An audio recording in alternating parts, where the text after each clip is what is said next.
राधानगरी तालुक्यातील तिटवे इथल्या शहीद शिक्षण प्रसारक मंडळानं 8वी ते 10वीच्या विद्यार्थ्यांसाठी जिल्हास्तरीय चित्र रंगवणे स्पर्धेचं आयोजन केलं होतं।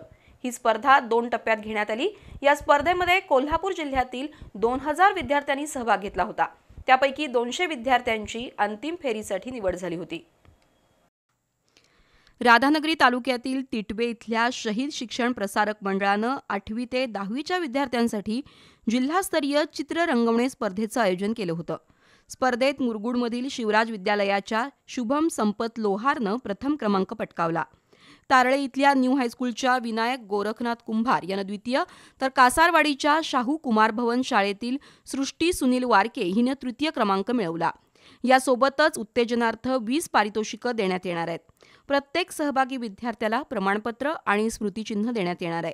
स्पर्धेची अंतिम फेरी शहीद वीरपत्नी लक्ष्मी महाविद्यालय तिटवे इथं घेण्यात आली। प्राचार्य प्रशांत पालकर यांच्या मार्गदर्शनाखाली आणि प्राध्यापक अविनाश पालकर, सागर शेडगे, दिग्विजय कुंभार यांच्या सहकार्यानं स्पर्धा पार पडली।